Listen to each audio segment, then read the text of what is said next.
أعوذ بالله من الشيطان الرجيم بسم الله الرحمن الرحيم قل يا عباد الذين آمنوا اتقوا ربكم للذين أحسنوا في هذه الدنيا حسنة وأرض الله واسعة إنما يوفى الصابرون أجرهم بغير حساب صدق الله العظيم۔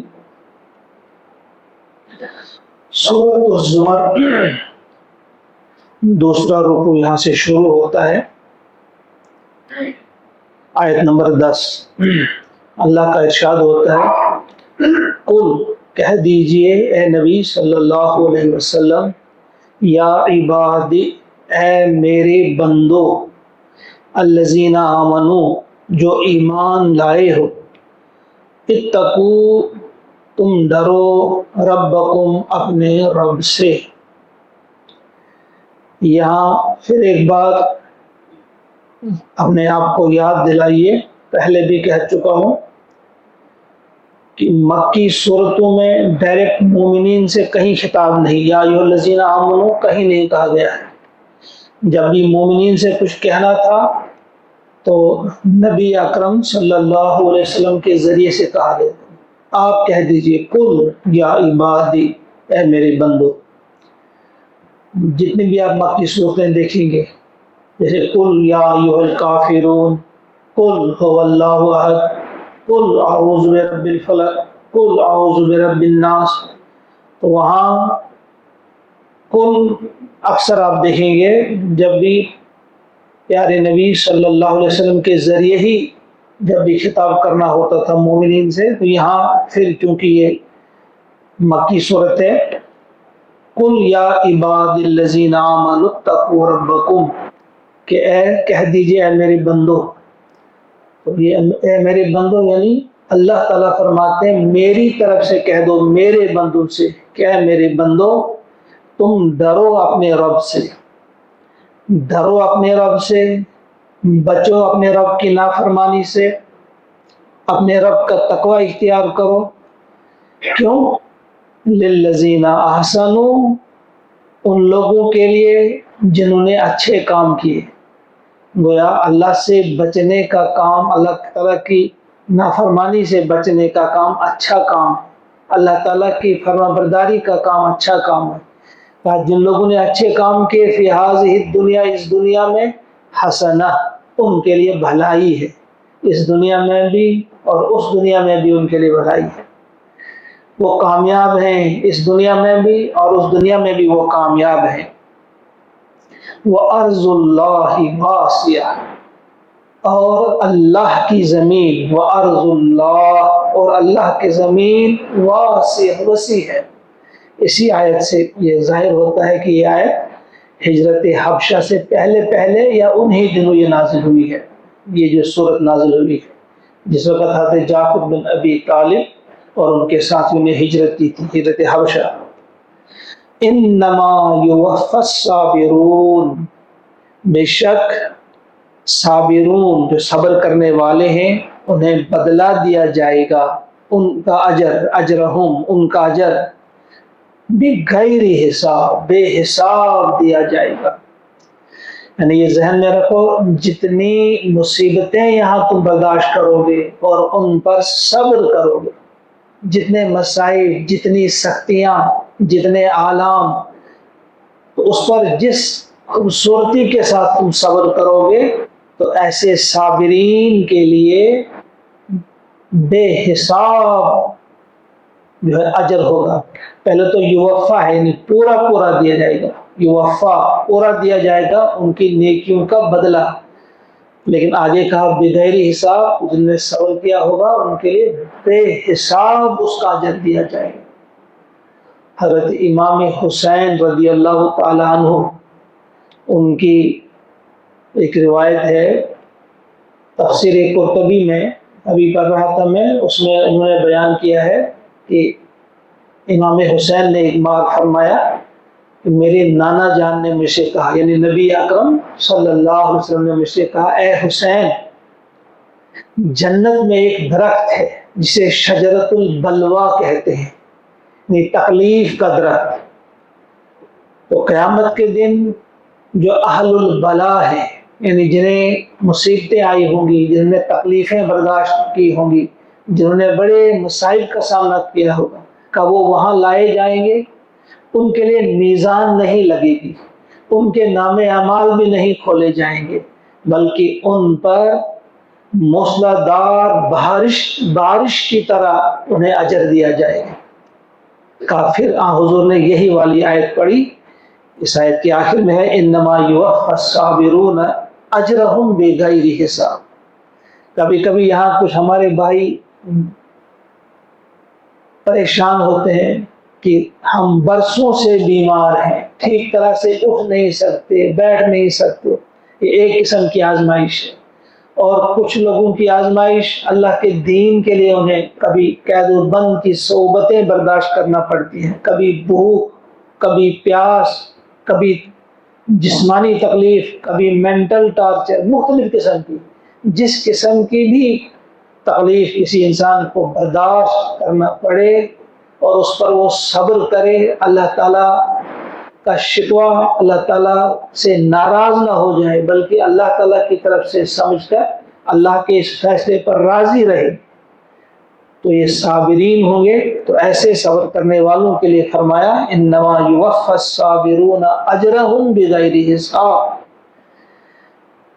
قل، کہہ دیجئے اے نبی صلی اللہ علیہ وسلم، انی امرت، مجھے حکم دیا گیا ہے، بے شک مجھے امرت، مجھے حکم دیا گیا ہے، ان اعبد اللہ، کہ میں بندگی کروں اللہ کی، میں عبادت کروں اللہ کی، مخلصا لہ الدین، اس کے لیے اطاعت کو خالص کر کے، ان اعبد، اب یعنی بندگی کرو، عبادت کرو۔ یہ عبادت کیا ہے؟ اس میں بار بار آپ دیکھیں گے، آگے بھی آئے گی، اخلاص کے ساتھ عبادت۔ یہ عبادت کیا ہے؟ علامہ ابن تیمیہ رحمۃ اللہ تعالی علیہ اور ان کے شاگرد حافظ ابن قیم رحمۃ اللہ تعالی علیہ، انہوں نے تعریف کی ہے عبادت کی۔ عبادت کسے کہتے ہیں؟ ہم سب یہ اچھی طرح یاد رکھیں گے۔ آپ نے فرمایا عبادت دو چیزوں کا نام ہے، عبادت دو چیزوں کا نام ہے، ایک غایت درجہ کی محبت، اور پھر نمبر دو غایت درجے کا تذلل، عاجزی۔ وہ اطاعت مکمل اللہ کی جانی چاہیے، اور اسے بوجھ سمجھ کر نہیں، بلکہ انتہا درجے کی محبت کے ساتھ، بڑی محبت کے ساتھ اللہ کی اطاعت کی جائے، اللہ کے فرمودات پہ عمل کیا جائے، اسے عبادت کہتے ہیں۔ پھر جو ہم ظاہری باتیں کرتے ہیں نماز میں بھی ظاہری طور پہ ہم عاجزی کے ساتھ کھڑے ہیں، لیکن دل ہمارا کیا ہو؟ انتہائی محبت کے ساتھ۔ اسی لیے جو ہمیں بار بار کہا گیا ہے کہ ہر شخص یہ دیکھے وَلْتَنْظُرْ نَفْسٌ مَا قَدَّمَتْ لِغَدٍ، ہر انسان دیکھے، ہر شخص دیکھے اس نے آگے کیا بھیجا۔ کوشش کی جانی چاہیے ہر نماز کے بعد، دیکھو ہم نے جو عبادت تھی یہ، اس میں کوئی کمی تو نہیں تھی۔ دو چیزوں میں اگر ایک چیز کی بھی کمی ہوگی تو مکمل عبادت ہوگی نہیں۔ ہم نے ظاہری طور ٹھیک طرح سے تمام ارکان ادا کیے، لیکن محبت کے ساتھ نہ کی، یا اگر محبت کے ساتھ کیے ہوں لیکن ظاہری طور ہم نے ٹھیک طرح سے رکوع، سجود، قیام وغیرہ نہ کیا ہو، تو دونوں چیزوں کا نام، دونوں چیزوں کا جو مجموعہ بنے گا، اس مجموعے کا نام عبادت ہوگا۔ فرمایا مجھے حکم دیا گیا ہے کہ میں اللہ کی عبادت کروں، مخلصاً، خالص کر کے، لہو، اس کے لیے، الدین، اطاعت، اس کے لیے خالص حکمرانی۔ عبادت میں بہت ساری چیزیں آتی ہیں، نظام، دین، اطاعت۔ وَأُمِرْتُ، اور مجھے حکم دیا گیا ہے، لِأَنْ، اس چیز کا کہ اکونا کہ میں ہو جاؤں اول المسلمین پہلا مسلم، پہلا فرما بردار. یعنی یہ بات بھی آپ ان سے کہہ دیجئے کہ میں صرف تمہیں نہیں بتا رہا ہوں کہ تم ایسے کرو ایسا نہیں کرو، نہیں، سب سے پہلے میں خود اس پر عمل کرتا ہوں. پہلا مسلم میں ہوں، پہلا فرما بردار میں ہوں. اگر اطاعت اللہ کی کرنے کا تمہیں حکم دے رہا ہوں تو پہلے خود اطاعت کر رہا ہوں. اگر نماز کا حکم دے رہا ہوں، اگر میں روزوں کا حکم دے رہا ہوں، اگر میں سچ بولنے کا، محبت کرنے کا، دین کا پیغام دوسروں تک پہنچانے کا حکم اگر تمہیں دیتا ہوں، پہلے خود یہ کام کرتا ہوں. تو فرمایا کہ مجھے حکم یہ دیا گیا ہے کہ میں پہلا مسلم بنوں، میں پہلا فرما بردار بنوں. قل کہہ دیجئے اے نبی صلی اللہ علیہ وسلم، انی بے شک میں، اخاف میں ڈرتا ہوں، ان عصیتو اگر میں نے نافرمانی کی، ان اگر عصیتو میں نے نافرمانی کی، اگر میں نافرمانی کروں ربی اپنے پروردگار کی، عذاب سے، یوم عظیم بڑے دن کی. کہا آپ ان سے یہ کہہ دیجئے نبی صلی اللہ علیہ وسلم کہ اگر میں اپنے رب کی نافرمانی کروں تو مجھے ڈر ہے اس بڑے دن کے عذاب سے. یہاں جو لفظ ان ہے نا، اگر اس ان کو سمجھو یہ پہاڑ کی طرح بیچ میں کھڑا ہے، یعنی یہ ممکن ہی نہیں، اس قسم کی نہ توقع ہے نہ کوئی اس کا اندیشہ ہے کہ حضور نافرمانی کرے گی. لیکن تمام مومنین کو سمجھانے کے لیے، ایمان جو لا چکے ہیں ان کو یہ بات سمجھانے کے لیے، تمہاری بات ہی نہیں کہ اگر ہمارا حبیب جس سے ہم بے حد محبت کرتے ہیں، نبی محترم صلی اللہ علیہ وسلم اگر یہ بھی نافرمانی کرے تو ان کے لیے بھی اللہ بچائے عذاب ہوگا. یعنی آپ ان سے بتا دیں مجھے بھی ڈر ہے اس عذاب کا اگر میں نافرمانی کروں. تو تم باقی لوگ کس بات کی مولی ہو؟ لہذا ہر ایک کو اس بات پر بار بار دھیان دینا چاہیے، کہیں ہم سے نافرمانی تو نہیں ہوتی. ہر کام سے پہلے ہم یہ دیکھیں یہ اللہ کی فرما برداری والا کام ہے یا نافرمانی والا کام ہے. قرآن پاک کے پڑھنے کا یہی مقصد ہو، قرآن پاک کے سمجھنے کا یہی مقصد ہے. قل اللہ اعبد، آپ کہہ دیجئے نبی صلی اللہ علیہ وسلم، اللہ اعبد کہ صرف اللہ ہی کی میں عبادت کرتا ہوں. اب دیکھیں جو آغاز میں نے کہا تھا، اس میں جو ہمیں بات بتائی جا رہی ہے یہ توحید عملی پر زور دیا جا رہا ہے، اخلاص پر زور دیا جا رہا ہے، بار بار اخلاص کے ساتھ کہ میں صرف اور صرف بندگی کرتا ہوں اللہ کی، مخلصا لہ دینی، اس کے لیے خالص کر کے اپنی عبادت، اس کے لیے خالص کر کے اپنا دین. تو یہ بار بار یہ لیکن تکرار تو ہے، لیکن کس خوبصورتی کے ساتھ انسان جو ہے کوئی اس میں اکتاہٹ محسوس نہیں کرتا، اس میں خوبصورتی ہے. یہی باتیں دہرائی جا رہی ہیں لیکن ایک نئے انداز کے ساتھ وہی بات کی جا رہی کہ آپ کہہ دیجئے میں تو صرف اللہ ہی کی عبادت کرتا ہوں، اس کے لیے اپنی عبادت کو خالص کر کے، اس کے لیے اپنے دین کو خالص کر کے رہے. تم فعبدو، تم کرو عبادت، تم کرو پرستش، ما شئتم جس کی تم چاہتے ہو، جس کی تم چاہو، من دون ہی اس کے سوا. یعنی یہ نہیں کہ انہیں کھلی چھوٹ دی گئی، نہیں، بلکہ انہیں بتایا گیا اگر تم تیار نہیں ہو اللہ کی بندگی کرنے کے لیے، اگر تم تیار نہیں ہو اللہ کو ایک ماننے کے لیے، اس کی توحید کا اقرار کرنے کے لیے آپ اگر تیار نہیں ہو، اس کے نبی برحق محمد عربی صلی اللہ علیہ وسلم کو ماننے کے لیے اگر تم تیار نہیں ہو تو تم جس کی چاہو تو کرو، مگر یاد رکھو قل، یہ بھی بتا دو ان سے آپ فرما دیں ان الخاسرین، بے شک گھاٹا پانے والوں میں سے، یعنی دیوالیے جو ہے، الذین خسروا وہ ہیں جنہوں نے گھاٹے میں ڈالا، انفسہم اپنے آپ کو، وَأَهْلِيهِمْ اپنے گھر والوں کو، یوم القیامہ روز قیامت. قیامت کے دن جنہوں نے اپنے آپ کو اپنے گھر والوں کو گھاٹے میں ڈالا، اصل گھاٹے والے وہی ہیں۔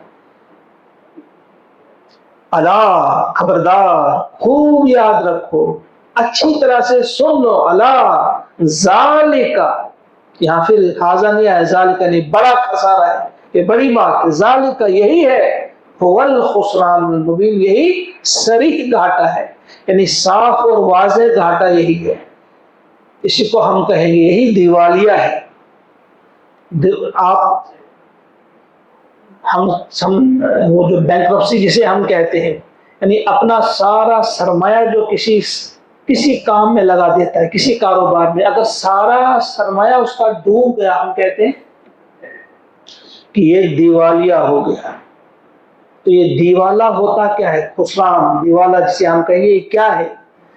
ہمیں جو اللہ تعالیٰ نے صلاحیتیں دی، ہمیں زندگی دی ہے، ہمیں صحت دی ہے، ہمیں صلاحیت دی ہے، ہمیں سرمایہ دیا ہے، ہمیں طاقت دی ہے، ہمیں بولنے کی طاقت دی ہے، سننے کی، سمجھنے کی، یہ ہمارے لیے سرمایہ ہے۔ ان طاقتوں کو ہم نے استعمال کرنا ہے، یہی تجارت ہماری ہے، اس کے بدلے میں ہمیں جنت ملے گی، اسی کے بدلے میں ہمیں اللہ کی رضا ملے گی۔ اگر یہ ساری طاقتیں ہم نے لگا دی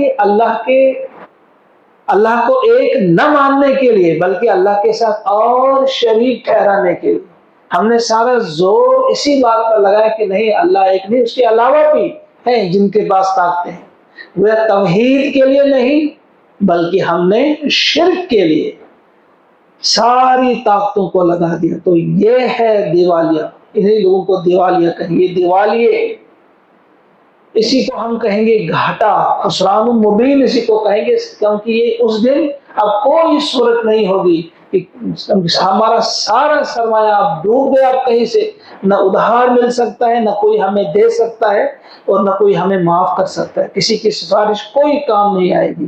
فرمایا یہ بڑا گھاٹا ہے، اور خسران مبین جسے کہیں گے صریح گھاٹا، واضح گھاٹا۔ ان کے لیے کیا ہوگا؟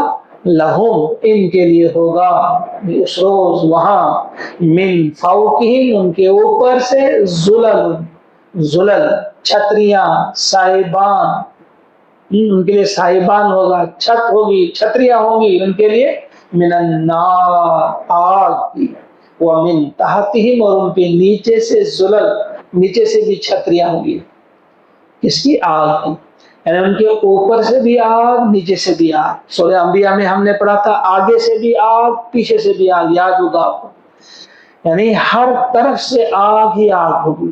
ایسا سمجھ میں آتا ہے، کچھ مفسرین نے لکھا ہے کہ وہ جہنم جو بنائی جائے گی وہ کئی منزلہ ہوگی، نیچے آگ، نیچے سے فرش آگ، اس کے اوپر چھت بھی آگ، اس کے اوپر جو جہنمی ہوں گے ان کے لیے ان کی چھت فرش بنے گی، اور اس کے اوپر جو چھت ہوگی وہ بھی آگ، اس کے اوپر بھی آگ، اس کے اوپر جتنے بھی ہوں گے ان میں کس کس قسم کے وہ تہ بتہ جو ہوں گے، نیچے سے بھی آگ، دائیں سے بھی آگ، بائیں سے بھی آگ۔ یوم تلفح وجوہہم النار، جس روز آگ ان کے چہروں کی کھال کو چاٹ جائے گی، وہم فیہا کالحون، اور اس میں ہوں گے وہ کالحون، وہ بھنی ہوئی سری جو ہوتی ہے اس کی طرح۔ لہذا اس آگ کو یاد رکھنا ہے، فرمایا کہ آگ ہی آگ ہوگی، نیچے سے آگ، اوپر سے آگ، آگے سے آگ، پیچھے سے، دائیں بائیں، بس آگ کی چھتریاں ہوں گی، آگ کے سائبان ہوں گے، آگ کی چھت ہوگی، آگ کا فرش ہوگا۔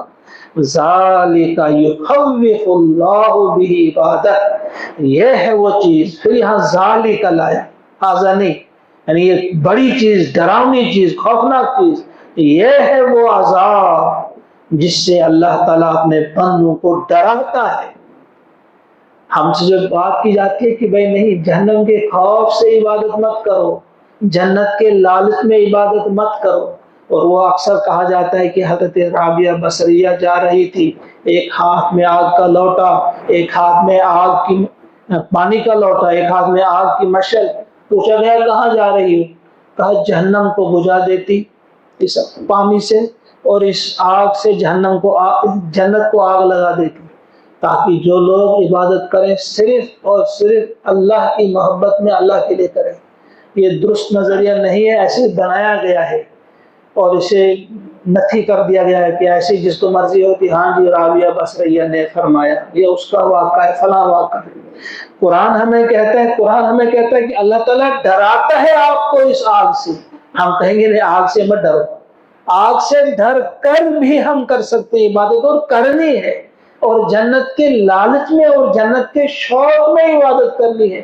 اس لیے تو قرآن پاک نے بار بار کہا، کل جمعہ پہ جو میں نے کہا تھا وَسَارِعُوا إِلَىٰ مَغْفِرَةٍ مِّن رَبِّكُمْ وَجَنَّةٍ، اور دوڑو اپنے رب کی مغفرت کی طرف اور جنت کی طرف۔ اور ایک اور جگہ ہے وَسَابِقُوا إِلَىٰ مَغْفِرَةٍ وَجَنَّةٍ، اور سب تک لے جاؤ، وہاں صرف دوڑنا نہیں ہے، سب تک لے جاؤ، یعنی ایک دوسرے سے آگے بڑھو جنت کے حصول کے لیے، جنت کو حاصل کرنے کے لیے۔ تو ایسا نہیں ہے کہ بھائی جنت کے شوق میں یا جہنم کے خوف سے، یہاں یہ بات درست کیجئے، ہم نے اپنی عقیدے کو درست کرنا ہے۔ ذالک یخوف اللہ بہ عبادہ، یہ ہے وہ عذاب جس سے اللہ تعالیٰ اپنے بندوں کو ڈراتا ہے۔ یا عباد، ہے میرے بندو، فتقون، پس تم ڈرو مجھ سے، پس تم مجھ سے ڈرو۔ آیت نمبر 16 تک آج ہم نے مکمل کیا۔ ہم اللہ سے دعا کرتے ہیں کہ ان آیات میں جو ہم نے چیز سیکھی، عبادت اور عبادت کا صحیح مفہوم ہم ذہن میں رکھیں۔ کیا اللہ سے ہم بے پناہ محبت کرتے ہیں؟ کیا اللہ کی محبت میں ہم اللہ تعالیٰ کی اطاعت کرتے ہیں؟ کہیں ہم خالی اطاعت یا کہیں ہم خالی عبادت، یعنی نمازیں تو نہیں، عبادت نام ہی دو چیزوں کا ہے، تذلل عاجزی مکمل اللہ کے سامنے، مکمل اطاعت اللہ کے سامنے۔ ایسا نہیں چلے گا۔ جو کل بھی میں نے کہا تھا، اسی کچھ جو ہے وہ آیت پڑھی تھی میں نے، ادخلوا فی السلم کافہ، پورے کے پورے داخل ہو جاؤ۔ 25% داخل ہو جاؤ گے نہیں، 50، 75، 99% بھی داخل ہو جاؤ گے، یہ قابل قبول نہیں۔ کافہ ہوتا ہے مکمل، 100%، 100% پورا، اللہ کی اطاعت کرنے کے لیے تیار، اللہ سے محبت کرنے کے لیے تیار۔ ہاں کبھی لغزش ہو جاتی ہے، وہ الگ چیز ہے، غلطیاں ہو جائیں گی، نافرمانیاں ہو جائیں گی، لیکن ہمارا جو ارادہ ہو کہ ہم ایسا نہیں کریں گے کہ ہم 99% تو مانیں گے، 1% نہیں مانیں گے، نہیں، پورا ماننے کا پختہ ارادہ مان کر، اس کے بعد اگر کہیں لغزش ہو گئی تو اس کے لیے مغفرت ہے، اس کے لیے توبہ ہے، اس کے لیے دعا ہے۔ ہم اس کے لیے دعا کریں گے، اللہ تعالی ہمیں توفیق عطا فرمائے کہ ہم اللہ تعالیٰ کی مکمل اطاعت اور مکمل عبادت کرنے والے بنیں۔ ربنا تقبل منا انک انت السمیع العلیم، آمین ثم السلام علیکم۔